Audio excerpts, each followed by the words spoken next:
Welcome to the Simple Brand Podcast, the show dedicated to helping you create simple experiences for your customers and for your team members.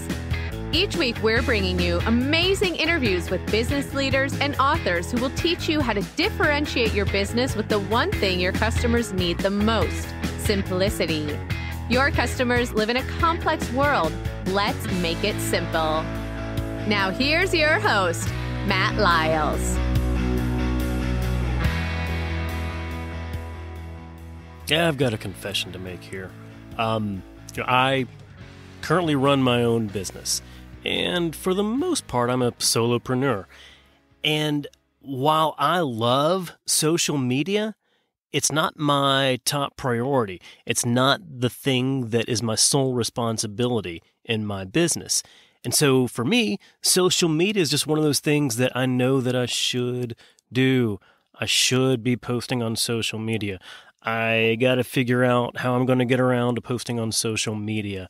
I got to figure out what I'm going to post on social media. I just wish that there was a simpler framework, a simpler way to organize my thoughts and organize my content around social media. Good news. Our guest today, Heather Heuman, has literally written the book on social media, and she's created a framework for business owners, business leaders, content marketers to be able to understand how to simply stay on top of social media, but not focusing on social media as something they should do, focusing on social media with intention, with a vision, with purpose, and you'll find out this later too, with service. I'm talking today with Heather Heuman, and she has 20 years of combined experience in sales, social media, and business consulting. She's worked with a number of organizations, including Chick-fil-A, and lots and lots and lots of small business owners who desperately needed help with social media. She's a keynote speaker. She's spoken at Social Media Marketing World. She's spoken with NPR. She's been featured by the Huffington Post, and recently, she released her book, The Golden Rules of Social Media Marketing, and we're going to talk about that book and her social framework today. But I also want you to pay attention to her career journey. She has a fascinating career journey story that I love hearing about because it's a reminder to me that you're not always stuck in your same position. You can clearly define where it is you want to go and what you want to do. That's what Heather's done. That's one of the things we're going to be talking about today. So here's my interview with Heather Heuman. Hi, Heather. How are you? I am doing great. Thank you, Matt. How are you? I'm doing great as well. I'm so thrilled that you're here on the show with us today. I'm excited to be here. I love, talking things, business and being more efficient. And I was super excited when you invited me to come and be on your podcast. Well, I think it's just such a great fit. And, if you've heard my SIMPLE playbook that follows the SIMPLE acronym, I think it's really cool that I found another person who loves acronyms just like I do. And Heather has the social framework that follows the social acronym. So it's going to be really fun to talk about that. Absolutely. Before we get started, though, you've got a different kind of journey compared to, other marketers and other authors that I'm familiar with. So tell me a bit about your journey. Yeah, so I was a special education teacher turned customer service manager at a grocery store in Hilton Head, South Carolina.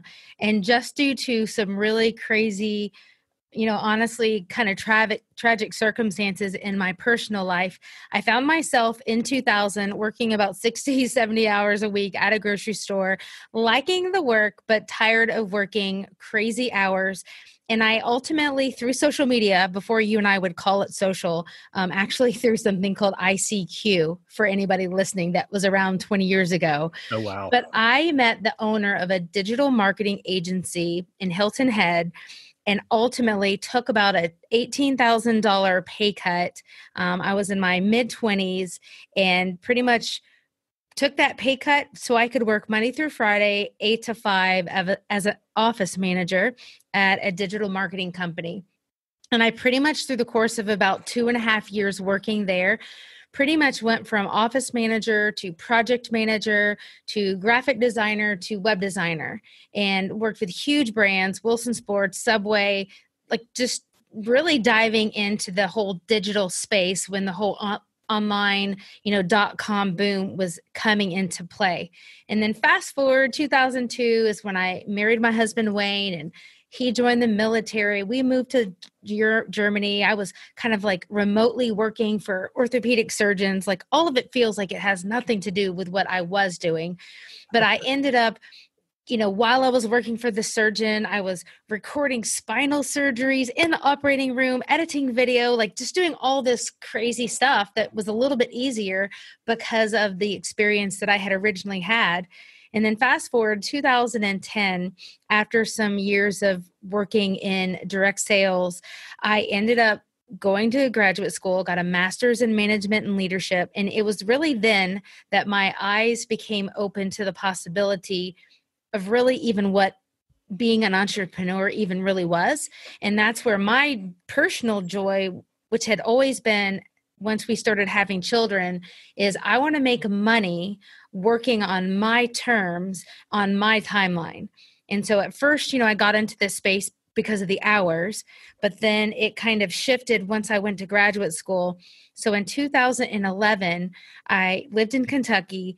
I created my first business all based on a online website, a family-friendly, fun, everything to do in a small town, about 30-mile radius. And I used Twitter and Facebook to build that from just this idea in my head to a profitable business within about 60 days.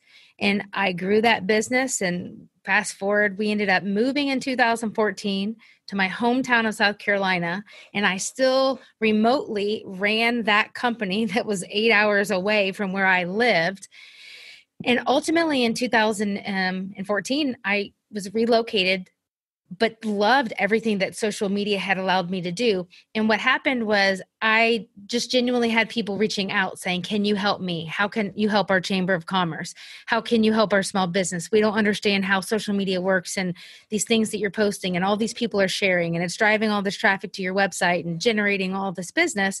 And so once we moved, I'm in South Carolina, back in my hometown, I pretty much started again a second business, which is my Sweet Tea social marketing brand, and said, now I'm going to actually go beyond this little bubble of a town of 30 miles, and I'm going to kind of recreate a new brand and help anyone that needs help with their social media marketing so they can build relationships and use social media to be able to do that.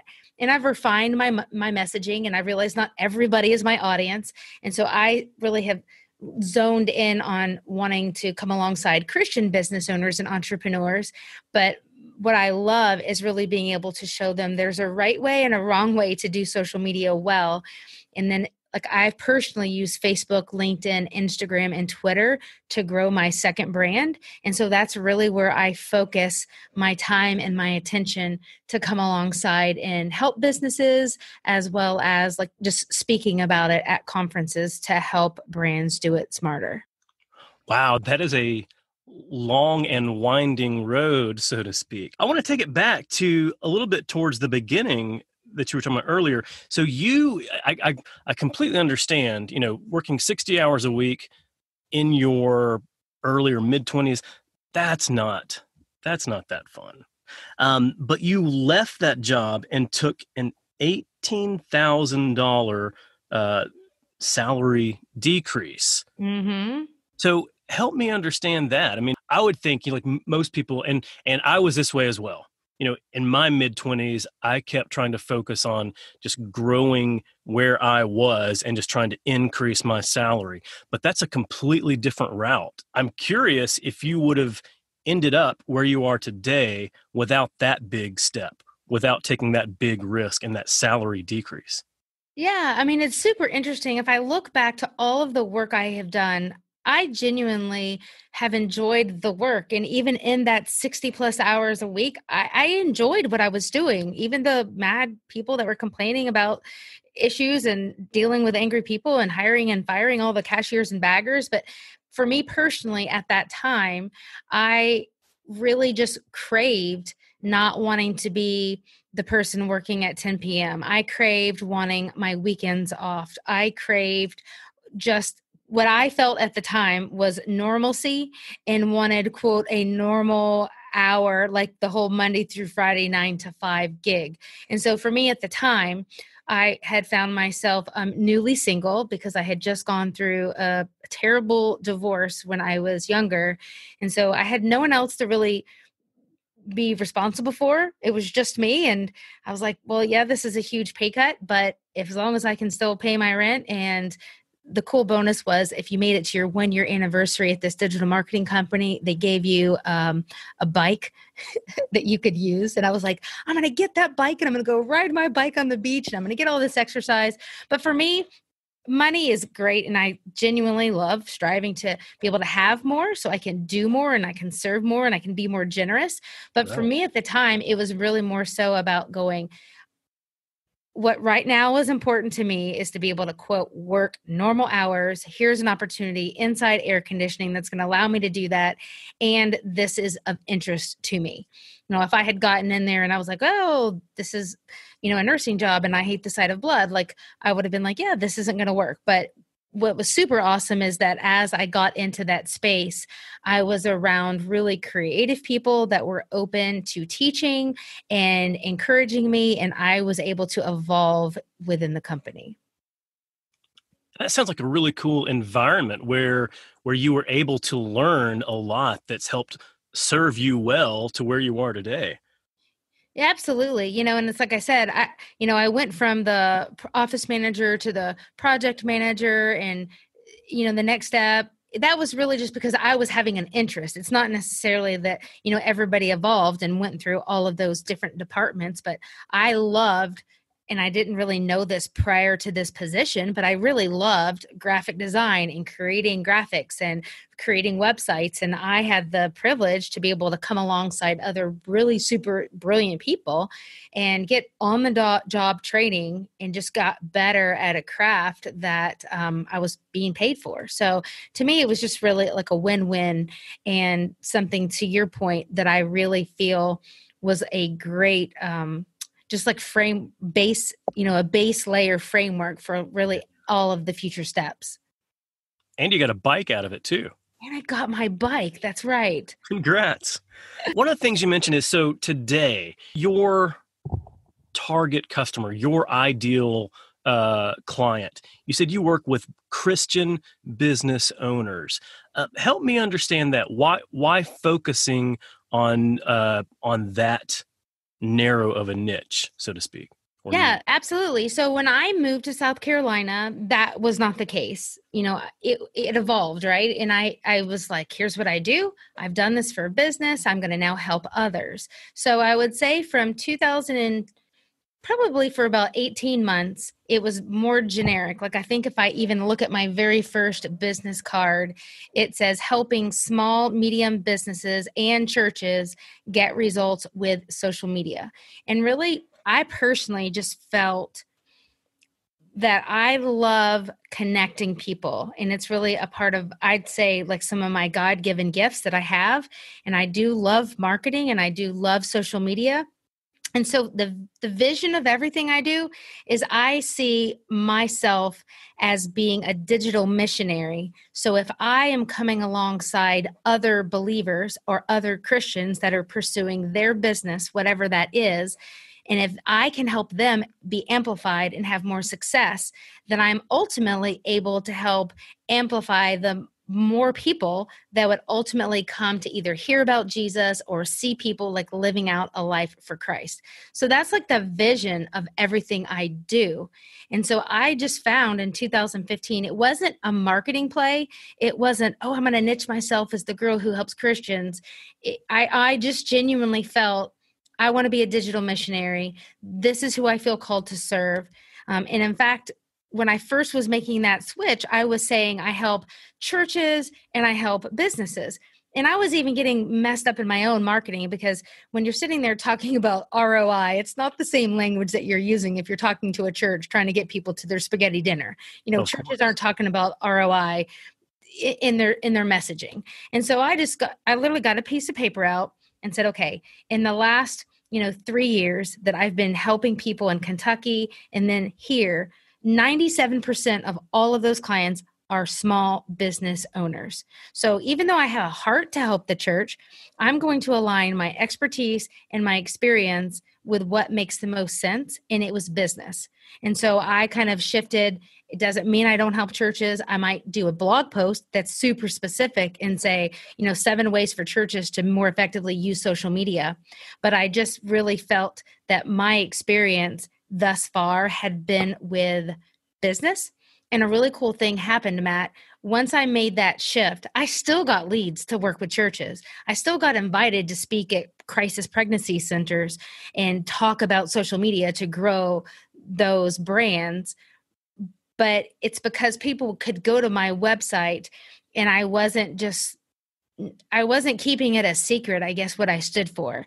And so I have since had clients in the pet industry. Nothing about their brand is anything aligned with faith. In fact, I would say some of my clients in the last 5 years probably are not faith-forward Christians, but I still met with them. I still talked with them, and I felt I could help them, and I served them well and got them great results and enjoyed working with them. But I just personally found life is too short. Know what you stand for. Don't be afraid to stand what you stand for.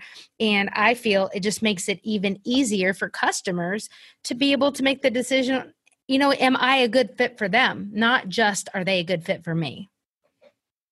That just helps customers have a better understanding of you and how you operate as well. And no matter how someone positions themselves, no matter how someone positions their business, as much as you can put your personality, as much as you can say, here are the things that I stand for, which is my identity, and sometimes even, here are the things that I don't stand for, my anti-identity. Right. That helps customers understand who you are and say, yes, like I know exactly what I'm going to get from them. Yes. And I feel that, people buy from people they like, know, and they trust. So the more that you can show up in your marketing, in your messaging, in the way that you communicate with those things that are not um, able to be replicated, right? We're not just talking about words, whether it's your personality or your laugh or the things that you strongly believe in. I feel that it's just more authentic, and it allows for more of your ideal people to know if they want to take that next step or if they want to keep looking for someone else that kind of meets their fancy. Oh, yeah. And I love how you say that customers want to work with people that they know, that they like, and that they trust. And it's something that we have to remind ourselves, each day when we're prospecting, when we're looking for new customers, and when we're interacting with our existing customers as well. Mm-hmm. No, totally, totally. A few months ago, you released your book, The Golden Rules of Social Media. Congratulations on that. I know that's a big feat. Yes, thank you. Yeah, that's exciting. And in your book, your book focuses on your social framework, SOCIAL. Can you tell us a bit about your social framework? Absolutely. Okay, so I'm just going to pretty much break this down, what each letter stands for.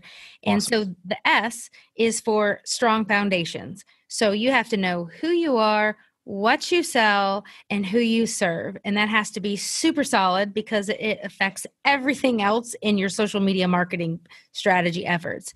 The O stands for optimize relationships. And that's really because I have personally grown 2 six-figure businesses and come alongside another amazing brands and organizations by making sure that you're using social media to really build those connections, nurture them, and truly take people from I've never heard them, I've never seen them, to building, honestly, relationships. And so that is key to my strategies on social media done well. The C stands for choose the right platform, because too many people are taking too much time trying to chase all of the shiny objects, and they're not paying attention to where they really should prioritize and be regarding their social media efforts. The I stands for influential content, because I really do believe that content is king, but it's not just retweeting what everybody else has to say. It's actually adding influence to the content that you either create yourself, or if you're sharing other people's great content, and really adding what you think and your expertise and why people should trust you to your efforts. The A stands for automation and smart systems. Smart systems. And that's because automation is not a bad word. You just have to automate smartly and make sure that you are engaging in real time.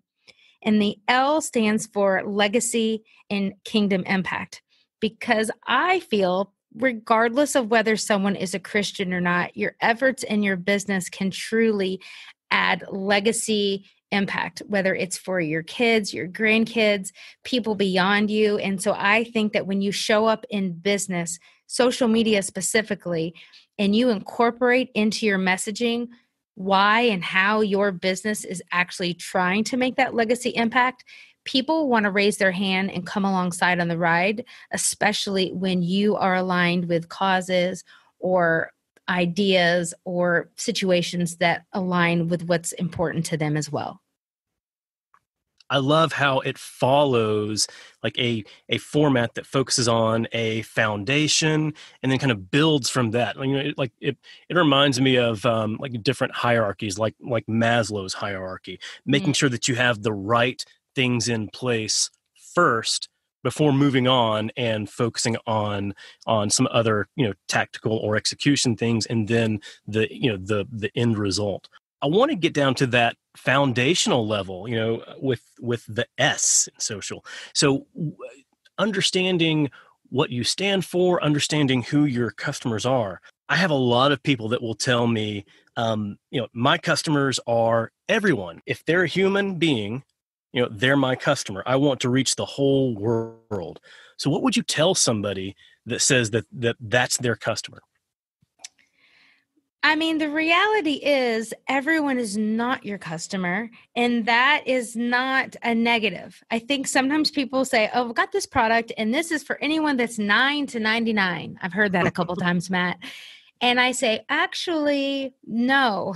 You may have a lot of people buying your products. Yes, you might have people of varied ages, but at the end of the day, especially I think to stand out, and unless you have a huge budget of like what maybe Target or Starbucks or McDonald's does, and yes, they serve a huge wide variety of people, I think you're going to have much better success in really knowing your specific audience. If you're a wedding videographer, do a lot of people get married, and do a lot of people want to have a videographer? Sure. But do you want to maybe be known as the videographer in the southeastern United States? And maybe the majority of your audience like love college football, and they love family, and they love like just X, Y, and Z topics. Well, if you embrace that, rather than, let's say, trying to take on the world at first, especially, and I keep bringing this up because this is really relative. We all do not have endless amounts of money or time to market ourselves. And so I think that the videographer, or even anyone listening right now, you're going to have much better success really getting laser focused on who that dream audience is, and allowing yourself to believe and realize, oh, okay, there are other people.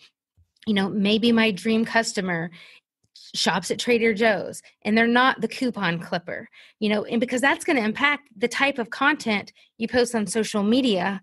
And this is one of the things so many people get wrong, Matt, is every post, everything is matchy branded for that really awesome logo and those awesome colors that they got someone to pick out. And every single post is a buy this from me. and they aren't realizing that their people that they're trying to connect with on social media are real human beings, and that you're actually, as a business, your number one job is to try to get people to stop scrolling. And so the more you almost have like this part of your branding that says, oh, they're human. So what I'm going to do is say in one GIF, tell me what you have planned this weekend. And I suddenly see I went from like a ghost town on my social media to suddenly 29 people have responded in the last hour. Well, it's because it's easy. You didn't just ask me for like the greatest moment of my life and I had to like ponder. It was mindless. It was simple. I could engage with you. And then people begin to like want to interact with your brand, which goes on to so many other cool things in marketing, which depending on the algorithm and all the things, it helps the other content that you do want them to really see, which is maybe telling them about that product or that offering. But you've got to remember at the forefront, these are people that you're trying to connect with. So if you don't have that strong foundation in place and you don't know who you're trying to talk to and you don't know what you have to serve them, then all the logistics on what button to click on Twitter or what graphic to do or should it be a video is kind of obsolete if you really don't know what you stand for, who you serve, and how you can help them. I love what you were talking about earlier in regards to making it, very simple and like really easy for people to interact and engage. And that brings me to, one of the reasons why we call it social media is because it's so relational. And so much of business really is about developing and cultivating relationships with your customers.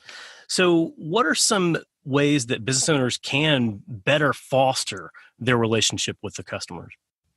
Well, one of the things I love to talk about when we think about relationships is to remember that connection is the new currency. So if you want to foster stronger relationships with your audience, whether you are a financial advisor or whether you are a speaker or whether you're a coach, is you want to say, well, where are those people currently spending time on social media? So if I can go and create not one touch point on social media, but I can maybe engage 5 different ways, not in which takes like hours of my life, but if you were on Twitter, for example, okay, I could go comment on their tweet. Okay, 2 days later, I could like their tweet.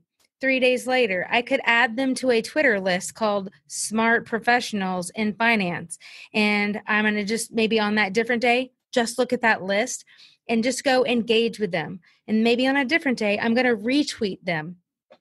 If you strategically say, I want to build a stronger connection, for example, with someone who has no idea you exist, you can very easily on social media go from they've never heard of you, they're not Googling you, to suddenly they've in the last 2 weeks seen multiple notifications come across their phone that you've retweeted them, that you commented them. And again, it makes a much bigger impact if you don't do this just once, but then you as a business owner get into a cadence of, I want to be seen by them. I want to be noticed by them. So I'm going to repeat what I just did that literally would take less than 2 minutes a day. And I'm going to do that with that one person for the next month, once a week. And you will very easily start to see, oh, they're now retweeting some things I've posted. Oh, I see that they have now started responding to some of my content. Does it mean it's going to become your next $6,000 client? I don't know. It could be. But opportunities for exposure and increased traffic to your website and all of these things, plus clients, are super possible when you really just increase the number of touch points that you can have on social media. And then one last quick thing is to really, when you think of wanting to optimize those relationships, really ask yourself, how can I serve? So if you, for example, are someone that's active in any Facebook groups, active in any LinkedIn groups, you don't have to live in those groups and let them take all of this time from your day. But what if you said every Wednesday for 10 minutes, I'm going to go into this group. There's a tip. You can go into the search bar in the group type in your topic. So I might go and type in social media, and I'm going to literally spend 10 minutes just looking at any post where someone is asking questions about social media. And in those 10 minutes, I'm not coming up with a strategy to like slide in the DMs of people and like spam them, but I'm just like, oh, if you're looking for this, here's the one thing you might want to do. Okay, yeah, that's great. Like literally just go in and serve for 10 minutes. And if you do that once in a Facebook group, people will probably not remember you. But if you make a business decision that says, for the next 6 weeks, I'm going to spend 10 minutes in this same group, investing 10 minutes each week, I can promise you what happens is people go, you know what, man, there's that Matt again. He is so helpful. Who is this guy? They click on your name. They kind of go stalk your profile for like 90 seconds and go, oh, he's an expert at this. He's kind of smart. And you He's got awesome hair. begin to get that attention that you're ultimately looking for, but it's by truly having a heart of just really trying to serve and help people. Gotcha. Wow. And I really want to make sure people are paying attention to some of the things that you said here. If you're looking at, someone in particular, you're retweeting them, you're engaging with them, doing that for at least 30 days. If you're serving in a Facebook group, doing that, once a week for 6 weeks. So this is not just a one-time thing. And I cannot think of any brand, like most brands are not built overnight. They're built by a series and a habit of incremental actions, incremental habits. And that goes to what you're talking about here is, customer relationships. It's about a habit and a series of serving people and not just a big one-time action. Absolutely. And I see, like I like social media as a person. And there are people that if they weren't in business, their personal profiles are super inactive and they don't post. And I'm not saying that there's a right or a wrong, but I'm just saying personally, I enjoy social. So I really get the psychology behind really enjoying connecting with people that I am not sitting in front of face to face. But what I see is when the light bulb moment goes off for those brands that realize that they are having an impact on their business by genuinely caring and not just seeing social media as we posted 5 times this week, checkbox, and like they're literally doing nothing else to really try to strengthen their brand. They're not checking their messages. They're responding 2.5 weeks later when someone says, can I get an estimate? They're literally just posting on their timeline, not responding to any comments, not doing any suggestions or being social in any way, and they're missing the boat. So again, regardless of how you're wired, whether you're an introvert, extrovert, love social media or not, if you can embrace that social media for business done well doesn't have to take all of your time, but can help you get more leads, traffic, sales, then you will be much better served in your strategy efforts. Wow. And so as business owners, business leaders, as marketers, I think it comes down to that question in rethinking or changing the mindset around how we're tracking our activity in social media. And the question then is not how many times have I posted on social media? The question is, who have I served on social media? Absolutely. And how can I take these connections, which oftentimes they say someone might need 7 touch points with you online before they take a next step with you. And to your point, Matt, I think too many people think that maybe that touch point number 7 is the purchase of your $5,000 program. And sometimes that touch point number 7 is they've just seen you enough to trust that link that you just posted for the free opt-in you have, that Right. they're now even feeling that they want to go that next step to just even get on your email list. And so, like I said, I'm not here trying to say social media is slow because I'm just trying to like make excuses, but it's like it's like dating and marriage. It's like, I think that the relationship that you have, if you're married, may have been something that you took some time in, you invested it, you nurtured it. And I want to encourage people to think that your social media marketing efforts pretty much can be the same way. And I think overall, social media is a marathon rather than a sprint. That said, when you leverage your social and say, oh, well, you know what? I've got these 90 customers that have all said these amazing things about me, and you incorporate into your strategy, you know what we're going to do? We're going to create a quick, simple graphic in a free tool like Canva.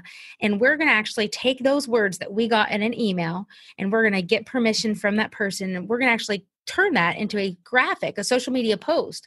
So people that are new to you, they can see wherever you're showing up on social that embedded in the midst of your messaging, you see proof of other people that have paid that person and have had a positive experience. And so it makes it easier for someone to go, oh, okay, I'm going to get on a discovery call to like learn more about their coaching program, because I can see all these other people that say, that Heather or Matt or Sally or whoever the people are that say that they're great, because other people on social media saying you are legit, valuable, help people get results is 10 times more powerful than you posting all the time how great you are.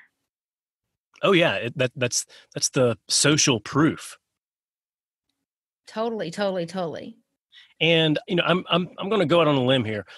I'm assuming that at least the majority of the population, at least here in the U.S., the majority of people did not become engaged on their first date.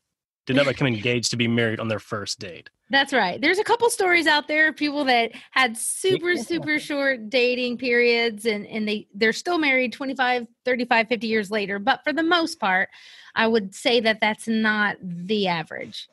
Yeah, and it takes a while to build that relationship, and it takes a while for people to want to make that commitment. And it takes a while for customers to want to make a commitment, to spend their money with you.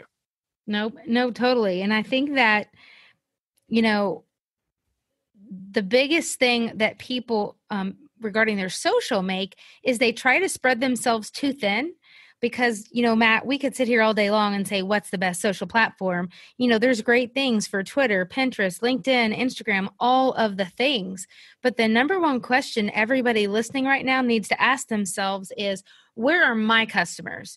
Where are the people I want to serve? Where are they spending out, hanging out time on social media? And so then if you're like, they're all here, then that's the playground that I need to be showing up in and adding value, serving well, being a part of the conversation. And then, of course, inviting and leading people to know how they could take those next steps with you, of course, as well. It's possible that as a business owner, not all of my customers are on TikTok right now. That is probably true. We talked about automation, creating systems. What are some of your favorite tools to help business owners, plan and manage and automate and create these smart systems? I'm going to keep it super simple and tell you three things. Number one, I think Google Drive is like simple and easy and it's free. So the best thing you could do, for example, regarding smart systems, if you come to a place where you say, I am going to post 7 days a week on social media, rain or shine, that is so much harder to do if you're waking up every day at 9:30 and saying, what am I going to post today? But if you use something as simple as Google Sheets, totally free, and you literally just come up with maybe 4 different buckets. I like to think of either educational content, you might think of like happy customers bucket, you might think of just humor or motivation or inspirational, like you're not selling anything and you're not saying people love my stuff. You're just trying to be a human, right? And then let's say you have a bucket called like ask customers questions, and then maybe you have a bucket called other people's great content. because that's another tip on social is you want to share other people's stuff, not just a cycle of your own stuff. But when you have tools like Google Drive, you can come up with just some really simple templates that are literally like, these are the 4 buckets. I'm going to just try to fill these 4 buckets full of content ideas. And the second idea, and this isn't necessarily a tool, but it's a time-saving like ninja trick to save everybody's life, and that is batching your work. So set a timer for 30 minutes and say, for the next 30 minutes, am going to look up content that can help my audience. So if you are a web designer, you might look up something that's complementary to what web designers do. And maybe it is you saying, here is a great way for you to get content.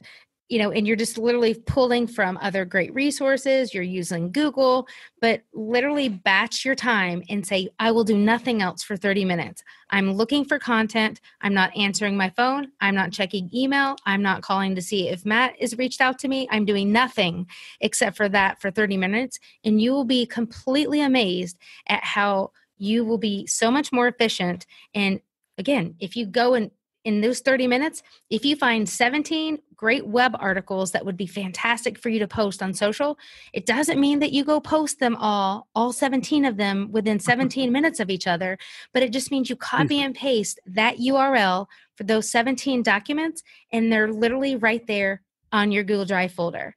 And then another day, you can say, now what I'm going to do is I'm going to set a timer for 30 minutes and do something else, but batching. And then the last tip I would share is I love Canva. So if you need to make any graphics, if you need to remove backgrounds from some photos, even if let's say they're photos of yourself and you want to create graphics, I have the paid version of Canva, but I'd say I used the free version of Canva for 1.5 years, and it's fantastic. And it's just Canva. I love and I use all 3 of those tools and methods.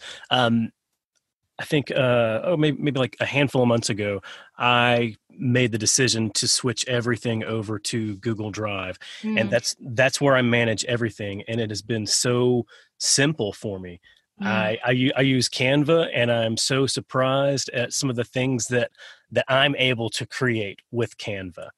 And batching. I love the concept of batching, and I talk about minimizing barriers, and a lot of times, especially with some of these tasks that we try to do, like these are the things that we know we need to do. We should be doing these things instead of trying to fit in one task, somewhere in your day.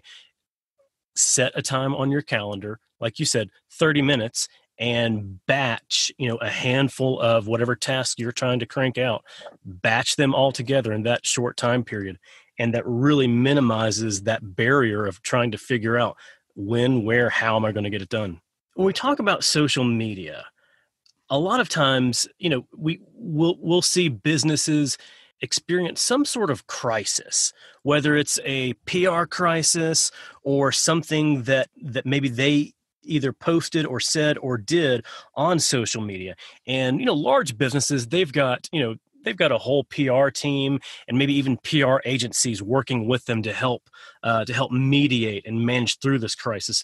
But if a small business owner finds themselves in a social media crisis, how can they react and how can they recover?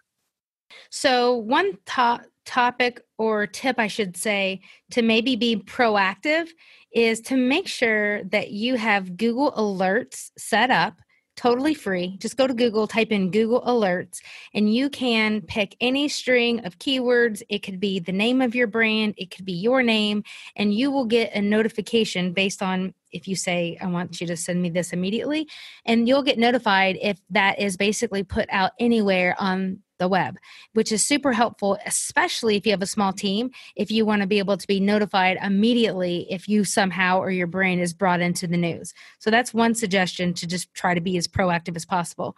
And then to your point, Matt, I think the biggest suggestion I would share with everybody right now would be own it and handle it like straight on.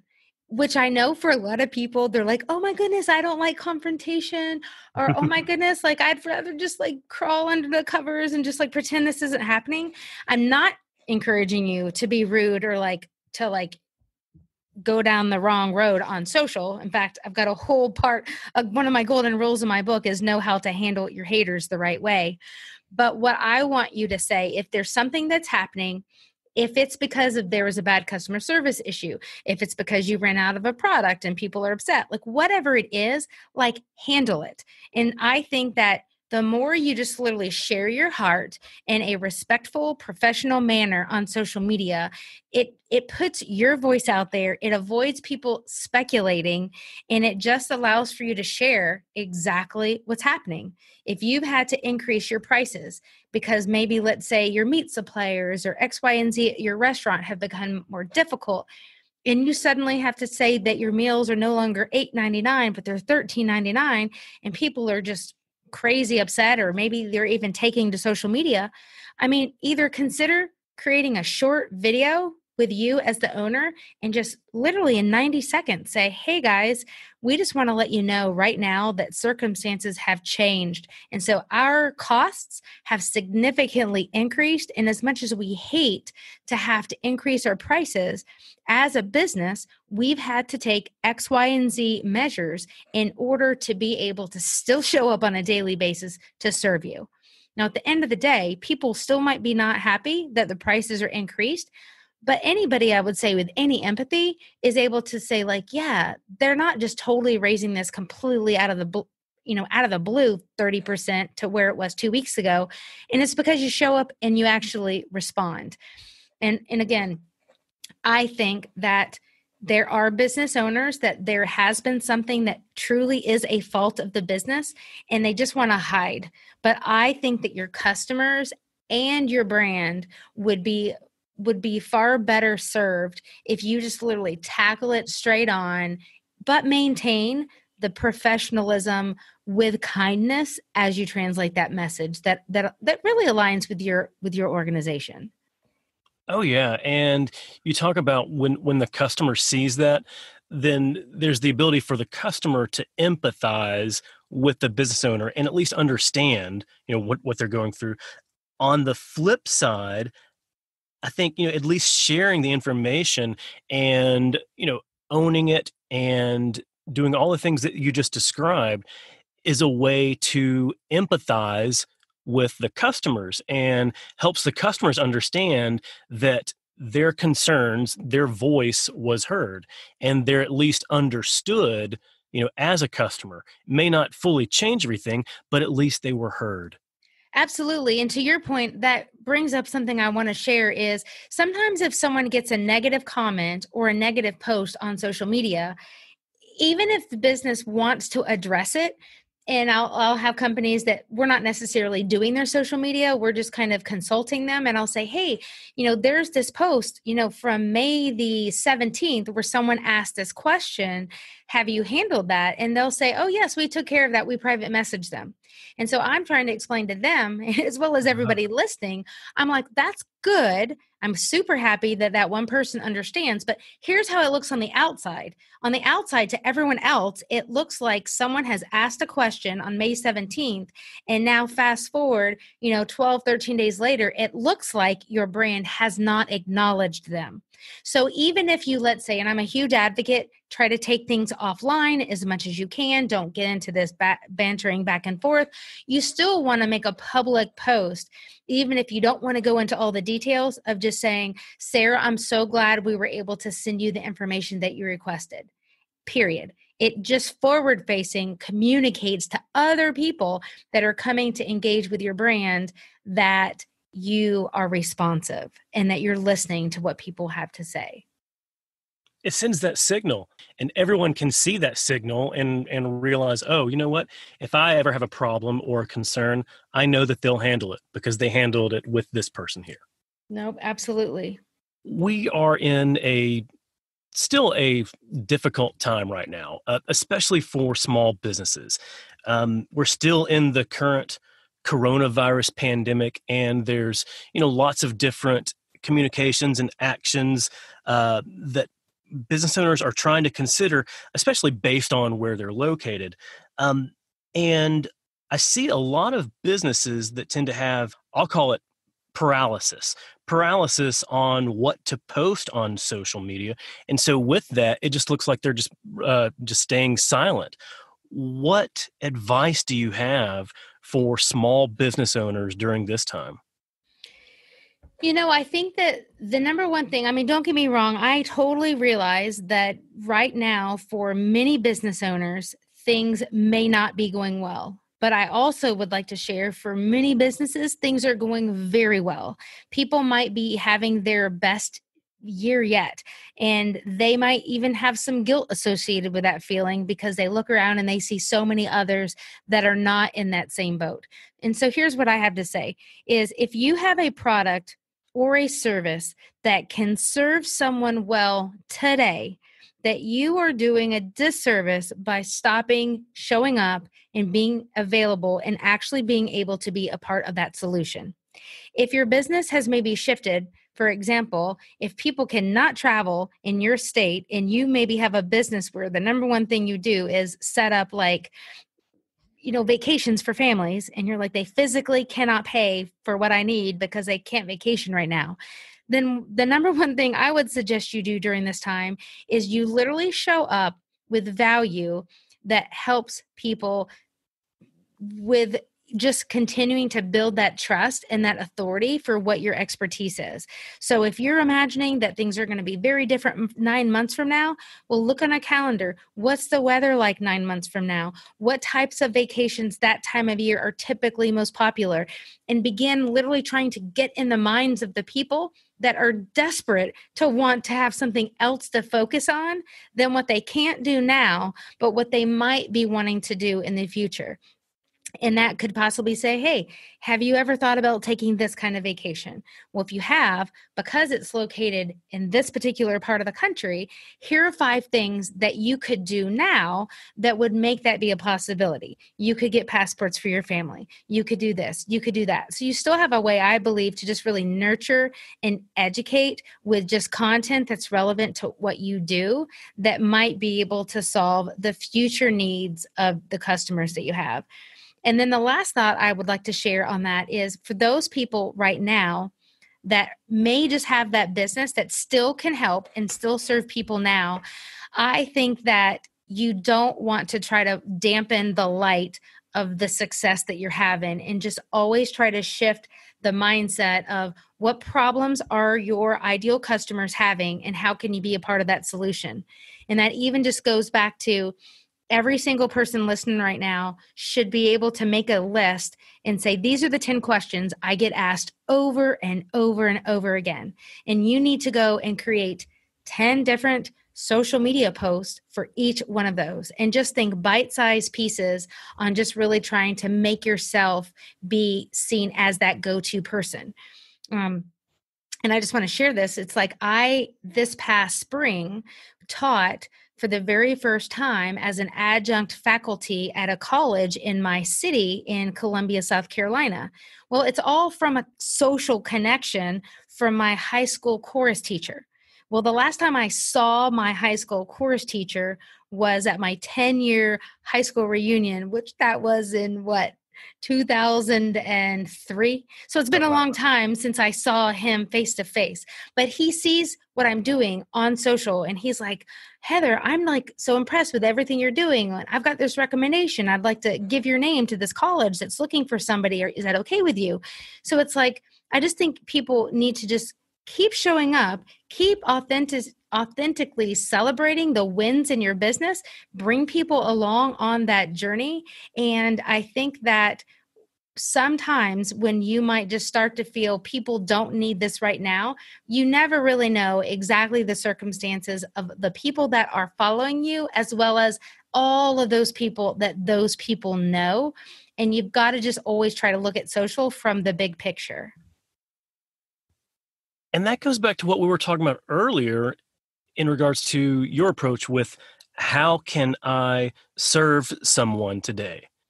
And if you're staying silent right now, there are people that are looking for content from you. There are people that are looking for something that only you can provide. And if you're not out there providing it, then you're actually providing a disservice to those people. No, totally. And it's like, I want to also encourage everybody. I mentioned the people that are out there that they don't need what you have, but they know other people that Oh, could yeah. benefit from what you have.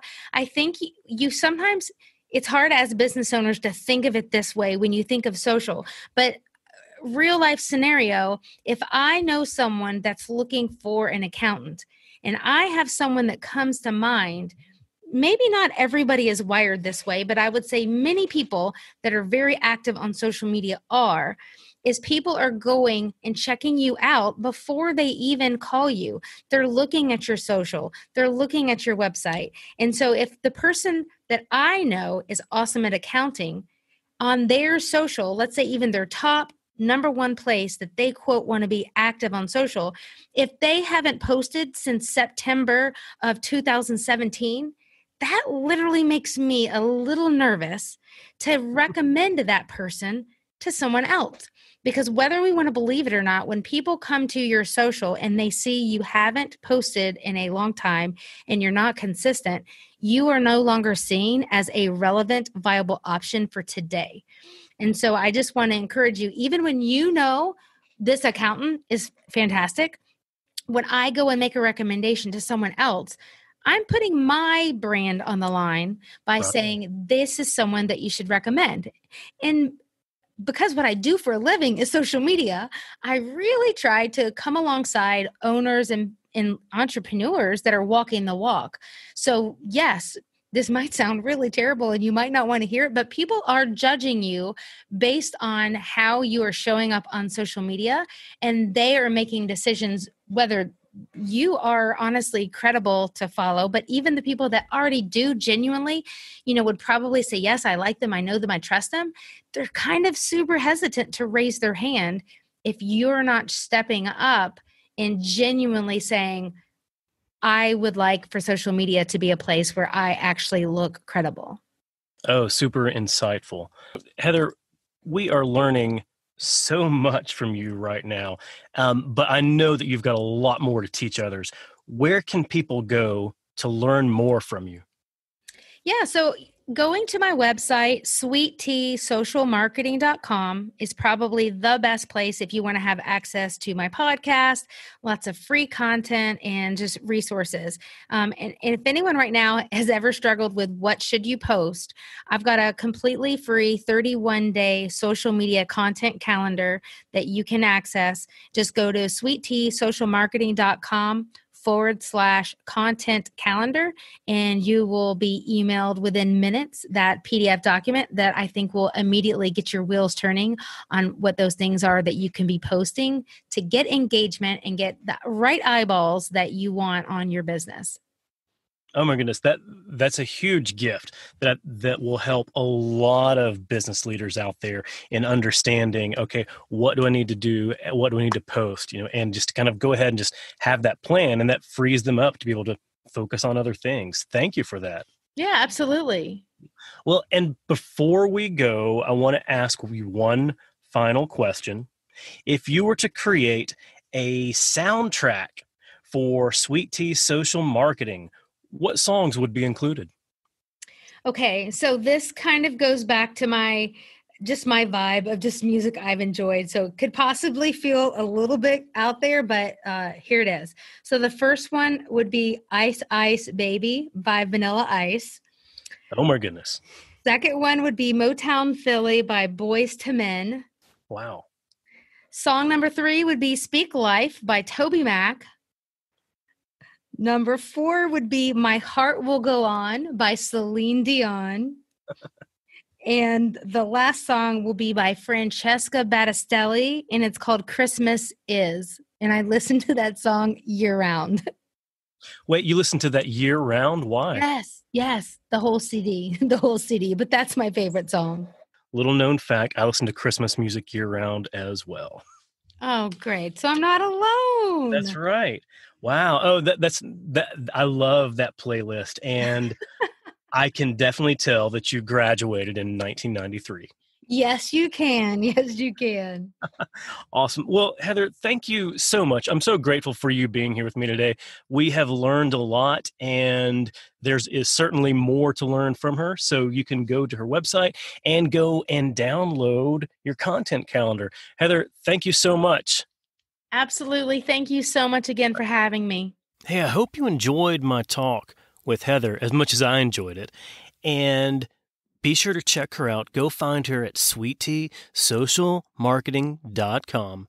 But listen, the best way for you to find her right now, because you're listening to a podcast through a podcast player. So stop what you're doing right now. Go in your podcast player, search on the Business, Jesus, and Sweet Tea podcast. And sorry, if you're driving a car right now, as soon as you get a chance, just safely pull over and park. And then pull up your phone, go into your podcast player, and search for the Business, Jesus, and Sweet Tea podcast and subscribe to her podcast today.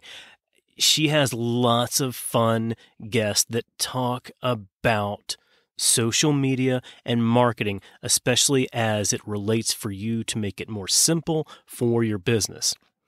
I'll also put a link to her podcast down in the show notes, along with a link to her book, The Golden Rules of Social Media Marketing, and a link to her Spotify playlist for The Golden Rules of Social Media Marketing. Thanks again for listening with us today. I hope you enjoyed this episode. If you want to automatically get episodes like this as soon as they become available, then hit that subscribe button. That's going to make it so simple for you to automatically receive these episodes. And if you're looking for a tool and a resource to help you make things simpler in your business, then go and download the Simple Playbook. You can go to mattlyles.com/simple playbook. It's a playbook that's going to help walk you through how you can make your customer experiences or even your team member experiences simpler. Until next time, keep it simple. Thanks for joining us for this episode of the Simple Brand Podcast. Want to make your listening experience simple and automatically receive each new episode? Visit our website, simplebrandpodcast.com, where you can subscribe to the show in iTunes, Spotify, Stitcher, or wherever you listen. If you're finding value from the Simple Brand Podcast, leave us a rating or review. That helps us get the show to the ears of the people who need it most. Be sure to catch Matt right here next week. Same Matt time, same Matt channel. Until then, keep it simple.